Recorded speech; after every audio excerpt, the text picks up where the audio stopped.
హైదరాబాద్ హయత్ నగర్ లో విషాదం చోటు చేసుకుంది. ఇన్స్టాగ్రామ్ లో వేధింపులు తాళలేక బాలిక ఆత్మహత్యకు పాల్పడింది. దీంతో యువకుడు రోహిత్ పై బాలిక తల్లిదండ్రులు ఫిర్యాదు చేశారు. నిన్న ఇంట్లో ఎవరూ లేని సమయంలో రోహిత్ తన కూతుర్ని బెదిరించాడని కంప్లైంట్ లో పేర్కొన్నారు. మనస్తాపానికి గురై తమ కూతురు ఆత్మహత్య చేసుకుందని ఫిర్యాదు చేశారు. నిందితుడిపై కఠిన చర్యలు తీసుకోవాలని కూడా డిమాండ్ చేస్తున్నారు. కేసు నమోదు చేసిన పోలీసులు దర్యాప్తు చేపట్టారు.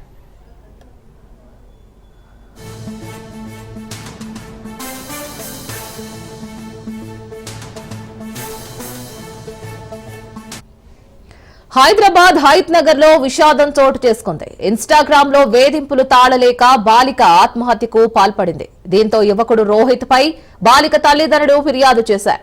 నిన్న ఇంట్లో ఎవరూ లేని సమయంలో రోహిత్ తన కూతుర్ని బెదిరించాడని కంప్లైంట్ లో పేర్కొన్నారు. మనస్తాపానికి గురై తమ కూతురు ఆత్మహత్య చేసుకుందని ఫిర్యాదు చేశారు. నిందితుడిపై కఠిన చర్యలు తీసుకోవాలని డిమాండ్ చేస్తున్నారు. కేసు నమోదు చేసిన పోలీసులు దర్యాప్తు చేపట్టారు.